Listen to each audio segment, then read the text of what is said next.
ಸಿಕ್ಕಾಪಟ್ಟೆ ಆಕ್ರೋಶ ಕೂಡ ವ್ಯಕ್ತವಾಗಿತ್ತು. ಈಗ ಹಿರಿಯ ನಟ ಸಂಧಾನಕ್ಕೆ ಮುಂದಾಗಿದ್ದಾರಾ ಅನ್ನೋ ಪ್ರಶ್ನೆ ಉದ್ಭವವಾಗಿದೆ. ಆ ಕುರಿತಾದ ರಿಪೋರ್ಟ್.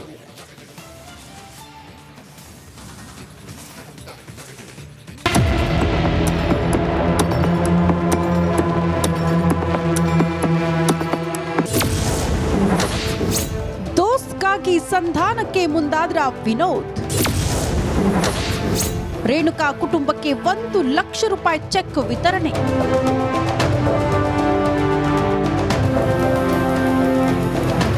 ರೇಣುಕಾ ಸ್ವಾಮಿಯನ್ನ ಕೊಂದು ಜೈಲು ಸೇರಿರುವ ದರ್ಶನ್ ಅಲ್ಲಿಂದ ಹೊರಬರಲಾಗದೆ ನರಕ ಯಾತನೆ ಅನುಭವಿಸುತ್ತಿದ್ದಾರೆ. ಅವರ ಆಪ್ತರು ಒಬ್ಬರಾದ್ಮೇಲೆ ಒಬ್ಬರಂತೆ ಭೇಟಿ ನೀಡಿ ಸಾಂತ್ವನ ಹೇಳ್ತಿದ್ದಾರೆ. ಮೊನ್ನೆಯೂ ದರ್ಶನ್ ಪತ್ನಿ ವಿಜಯಲಕ್ಷ್ಮಿ ಜೊತೆ ವಿನೋದ್ ರಾಜ್ ದರ್ಶನ್ ಅವರನ್ನ ಭೇಟಿಯಾಗಿದ್ರು.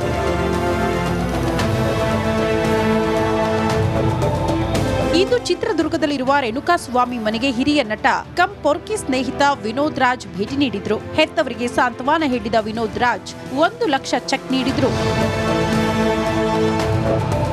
ಬಳಿಕ ಮಾತನಾಡಿದ ವಿನೋದ್ ರಾಜ್ ರೇಣುಕಾ ಸ್ವಾಮಿ ಅವರ ಮನೆಗೆ ಆಧಾರವಾಗಿದ್ರು. ಆದ್ರೆ ಇಂದು ಅವರೇ ಕುಟುಂಬದಲ್ಲಿ ಇಲ್ಲ ಅಂದ್ರು.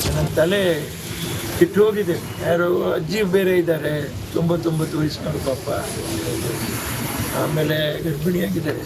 ಇಲ್ಲ ರೀ, ಅವರನ್ನು ನೋಡ್ಕೊಳ್ಳೋಕ್ಕೆ ತಂದೆ ತಾಯಿಯಾದರಿದ್ದಾರೆ. ಈಗ ವೃದ್ಧರನ್ನ ನೋಡ್ಕೊಳ್ಳೋಕ್ಕೆ ಭಾರಿ ಕಷ್ಟ ಇದೆ.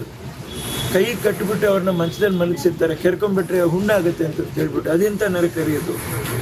ಇದನ್ನೆಲ್ಲ ನೋಡ್ಕೊಳ್ಳೋಕೆ ಒಂದು ಜೀವ, ಆ ಜೀವ ಇವತ್ತಿಲ್ಲ ಈ ಮನೇಲಿ ಇದ್ದಾಗ ಅವರು ಎಷ್ಟು ಒದ್ದಾಡ್ತಾ ಇದ್ದಾರೆ ಅಂದರೆ ಅವರು ವಯಸ್ಸಾಗಿದೆ. ಒಟ್ನಲ್ಲಿ ರೇಣುಕಾ ಸ್ವಾಮಿಯನ್ನ ಕೊಂದು ದರ್ಶನ್ ಜೈಲಲ್ಲಿದ್ದಾರೆ. ಆದ್ರೆ ಮಗನನ್ನ ಕಳೆದುಕೊಂಡು ಹೆತ್ತವರು ನಿತ್ಯ ಕಣ್ಣೀರ್ ಹಾಕ್ತಿದ್ದಾರೆ.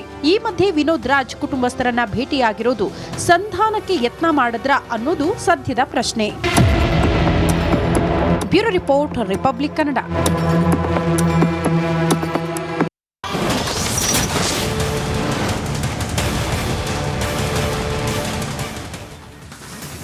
ಕಡೆ ಅದೆಲ್ಲೋ ಇದ್ದ ರೇಣುಕಾ ಸ್ವಾಮಿಯನ್ನ ಹತ್ಯೆ ಮಾಡಿದ ಆರೋಪದಲ್ಲಿ ದರ್ಶನ್ ಜೈಲು ಸೇರಿದ್ದಾರೆ, ವನವಾಸ ಅನುಭವಿಸ್ತಾ ಇದ್ದಾರೆ. ಮತ್ತೊಂದು ಕಡೆ ಅವರ ಪತ್ನಿ ಅವ್ರಿಗೋಸ್ಕರ ಯಾಗ, ಹೋಮ, ಹವನ ಇಂಥವನ್ನೆಲ್ಲ ಮಾಡಿಸ್ತಾ ಇದ್ದಾರೆ.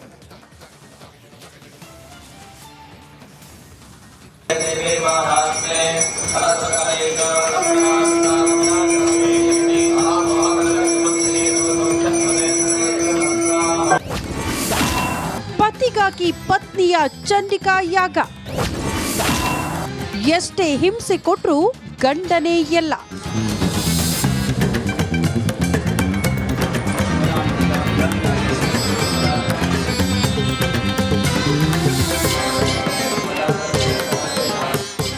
ಸತಿಗೆ ಪತಿ, ಪತಿಗೆ ಸತಿ ಅನ್ನೋ ಮಾತಿದೆ. ಮದುವೆ ಸಂದರ್ಭದಲ್ಲಿ 7 ಹೆಜ್ಜೆ ಇಡುವಾಗ ಪ್ರತಿಯೊಂದು ಕಷ್ಟದಲ್ಲೂ ಗಂಡ ಹೆಂಡತಿ ಒಂದಾಗಿ ಜೀವನ ನಡೆಸಬೇಕೆಂಬ ಶಪಥ ಮಾಡಿ ವೈವಾಹಿಕ ಜೀವನಕ್ಕೆ ಕಾಲಿಟ್ಟಿರ್ತಾರೆ.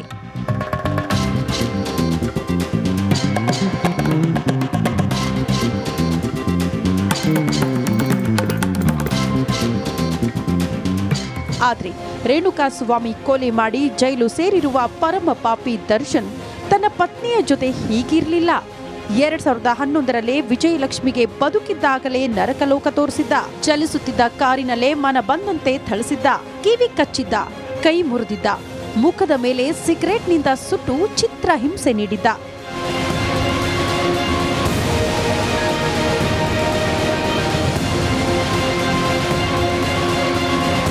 ಹದಿಮೂರು ವರ್ಷದ ಹಿಂದೆಯೇ ಜೈಲು ಸೇರಿದ್ದ ದರ್ಶನ್ ಕಷ್ಟದಲ್ಲಿ ಕೈ ಹಿಡಿದಿದ್ದೆ ವಿಜಯಲಕ್ಷ್ಮಿ. ಅಂದು ಕೇಸ್ ವಾಪಸ್ ಪಡೆದು ಜೈಲಿನಿಂದ ರಿಲೀಸ್ ಮಾಡಿಸಿದ್ರು. ಬದಲಾಗ್ತಾನೆ ಅಂತ ಅಂದುಕೊಂಡಿದ್ರು. ಆದ್ರೆ ಅದು ಉಲ್ಟಾ ಆಗಿ ಗೆಳತಿಗಾಗಿ ಕೊಲೆ ಮಾಡಿ ಜೈಲು ಸೇರಿದ್ದಾನೆ.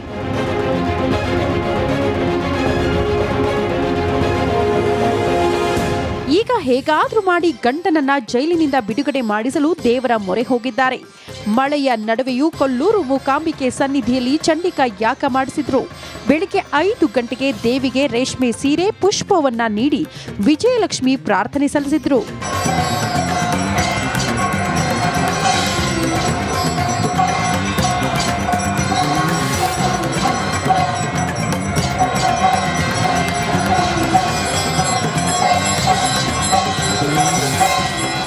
ಬಳಿಕ ನವಚಂಡಿಕಾ ಯಾಗದಲ್ಲಿ ಭಾಗಿಯಾಗಿದ್ರು. ಕೊಲ್ಲೂರು ನರಸಿಂಹ ಅಡಿಗ ನೇತೃತ್ವದಲ್ಲಿ ಯಾಗ ನಡೆದಿದ್ದು ಸುಬ್ರಹ್ಮಣ್ಯ ಅಡಿಗ ಸಂಕಲ್ಪ ಮಾಡಿಸಿದ್ರು. ಒಟ್ನಲ್ಲಿ ಪಾಪದ ಕೃತ್ಯ ಮಾಡಿ ಜೈಲು ಸೇರಿರುವ ದರ್ಶನ್ ಹೊರಬರಲು ಪತ್ನಿ ಈಗ ದೇವರ ಮೊರೆ ಹೋಗಿದ್ದಾರೆ. Bureau report, republic Kannada.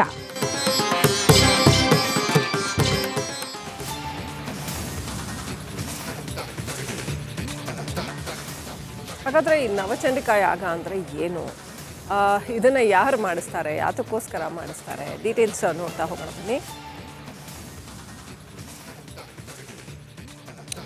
ಚಂಡಿದೇವಿ ಆವಾಹನೆಗಾಗಿ ಪ್ರಬಲ ಹೋಮ ಇದು ಅಂತ ಹೇಳಲಾಗುತ್ತೆ. ಚಂಡಿದೇವಿ ಕುರಿತಾದಂಥ ಅತ್ಯಂತ ಪ್ರಬಲವಾದಂಥ ಹೋಮ ಇದು. ಮಹಾಕಾಳಿ, ಮಹಾಲಕ್ಷ್ಮಿ, ಮಹಾಸರಸ್ವತಿ ಮೂವರ ಮೂರ್ತ ರೂಪ ಚಂಡಿದೇವಿ. ಚಂಡಿ ಹೋಮವನ್ನು ಯಶಸ್ಸು, ಸಮೃದ್ಧಿ, ಬುದ್ಧಿವಂತಿಕೆ ಇದೆಲ್ಲ ಬರಲಿ ಅಂತ. ಆ್ಯಕ್ಚುಲಿ ನಾನು ಕೇಳ್ಪಟ್ಟಾಗೆ ಚಂಡಿ ಹೋಮವನ್ನು ಎಲ್ರಿಗೂ ಒಳ್ಳೆಯದಾಗಲಿ ಅಂತ ಮಾಡಬೇಕಾಗತ್ತೆ. ಅದರಲ್ಲಿ ಆ ಸಪ್ತಶತಿನಲ್ಲಿರೋ ಹಾಗೆ 700 ಶ್ಲೋಕಗಳೇನಿದೆ ದುರ್ಗಾ ಸಪ್ತಶತಿನಲ್ಲಿ, ಆ 700 ಶ್ಲೋಕಗಳನ್ನು ಹಾಕಿ ಮಾಡುವಂಥ ಅತ್ಯಂತ ಪ್ರಬಲವಾದಂಥ ಒಂದು ಹೋಮ ಅದು. ಮಧುಕೈಟಭ, ಮಹಿಷಾಸುರ, ಶುಂಭ ನಿಶುಂಭ ಈ ಎಲ್ಲ ರಾಕ್ಷಸರನ್ನು ದೇವಿ ಕೊಂದಿರ್ತಕ್ಕಂಥ ಆ ಎಲ್ಲ ಪ್ರಬಲವಾದ ಮಂತ್ರಗಳು ಆ 700 ಶ್ಲೋಕಗಳಲ್ಲಿ ಇದ್ದಾವೆ. ಅದನ್ನೆಲ್ಲ ಹಾಕಿ ಮಾಡುವಂಥ ಹೋಮ. ತ್ರಿಶಕ್ತಿ ರೂಪದಿಂದ ಆಕೆ ಈ ರಾಕ್ಷಸರನ್ನೆಲ್ಲ ಕೊಂದು ಲೋಕ ಕಲ್ಯಾಣಕ್ಕೋಸ್ಕರ ಆಯುಧ ಹಿಡಿದು ತನ್ನ ಸ್ವರೂಪವನ್ನು ತೋರಿಸ್ತಾಳೆ. ಹಾಗೆ ಆಕೆಯ ತೃಪ್ತಿಗಾಗಿ ಮಾಡುವಂಥ ಹೋಮ. 18 ಕೈಗಳನ್ನು ಹೊಂದಿದ್ದು 18 ಆಯುಧ ಹಿಡಿದಿರ್ತಾಳೆ. ಅದು ಆಕೆಯ ಸ್ವರೂಪ.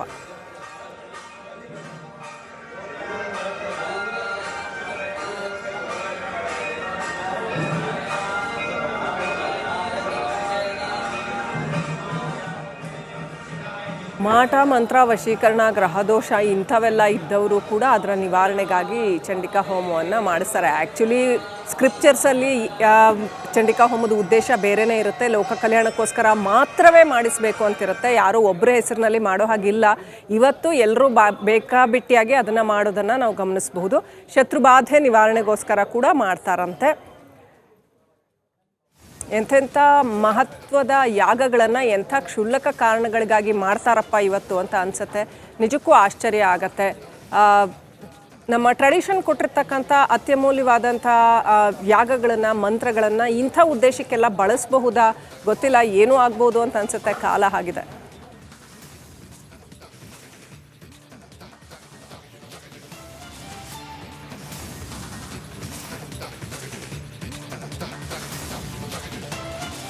ಎನಿವೇ, ಈ ಯಾಗವನ್ನು ಮಾಡಿಸಿದವರುಂಟು, ಮಾಡಿದವರುಂಟು.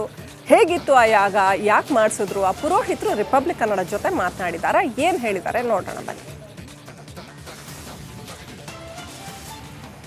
ಯಾಗದ ಮಹತ್ವ ಏನು, ಅದು ಯಾವ ರೀತಿ ನಡೀತದೆ ಎಲ್ಲವನ್ನು ಕೇಳೋಣ. ಸುರೇಶ್ ಭಟ್ ಕ್ಷೇತ್ರದ ಪುರೋಹಿತರು ನಮ್ಮ ಜೊತೆಗಿದ್ದಾರೆ. ಸರ್, ಮೊದಲನೇದಾಗಿ ಈ ಚಂಡಿಕಾ ಯಾಗದ ಮಹತ್ವ ಮತ್ತು ಹೇಗೆ ನಡೀತದೆ ಅನ್ನುವಂಥದ್ದು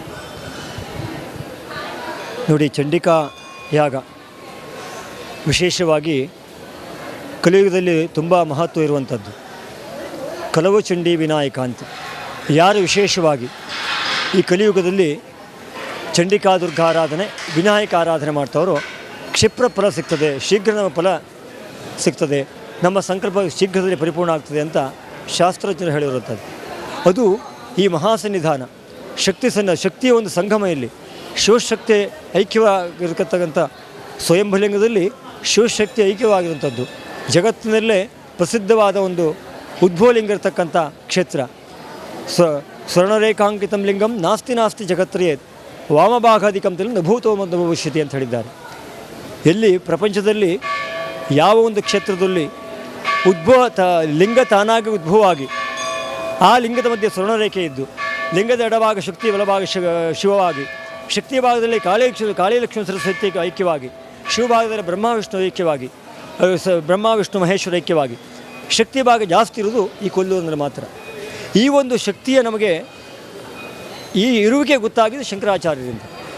ಶಂಕರಾಚಾರ್ಯ ಬರುಪೂರ್ವದಲ್ಲಿ ಲಿಂಗ ಮಾತ್ರ ಇತ್ತು, ವಿಗ್ರಹ ಇರಲಿಲ್ಲ. ಅವರು ಒಂದು ತಪಶಕ್ತಿಯಿಂದ ಲಿಂಗದಲ್ಲಿ ಯಾವ ಶಕ್ತಿ ಇದೆ ಅಂತಲ್ಲ, ಆ ಶಕ್ತಿಯ ಚೈತನ್ಯ ಸ್ವರೂಪವನ್ನು ದೇವಿಯವರಿಗೆ ತೋರಿಸಿದರು ತಪಸ್ಸಿನಲ್ಲಿ. ಆ ತಪಸ್ಸಿನಲ್ಲಿ ಕಂಡಂಥ ಚೈತನ್ಯ ಸ್ವರೂಪವೇ ಮೂಕಾಂಬಿಕೆ. ಆ ಮೂಕಾಂಬಿಕೆಯಾಗಿ ಪ್ರತಿಷ್ಠಾನ. ಯಾಕೆ ಅಂತ ಹೇಳಿದರೆ ಇಲ್ಲಿ ಆರಾಧನೆ ಮಹಾಕಾಳಿ, ಮಹಾಲಕ್ಷ್ಮಿ, ಮಹಾಸರಸ್ವತಿ ಐಕ್ಯ ಸ್ವರೂಪಿಣಿ ಚಂಡಿಕಾ ದುರ್ಗಾ, ಮಹಾಕಾಳಿ, ಮಹಾಲಕ್ಷ್ಮಿ, ಮಹಾಸರಸ್ವತಿ ಐಕ್ಯ ಸ್ವರೂಪಿಣಿ ಮೂಕಾಂಬಿಕೆ. ಹಾಗಾಗಿ ಇಲ್ಲಿಯೇ ಮಾಡುವುದು ಯಾಕಂತ ಹೇಳಿದರೆ ಆ ಒಂದು ಶಕ್ತಿಯ ಒಂದು ಸಾನ್ನಿಧ್ಯದ ನಮಗೆ ದೊರೆಯುತ್ತದೆ ಮಾಡಿದರೆ ವಿಶೇಷ ಸಂಕಲ್ಪ ಪರಿಪೂರ್ಣ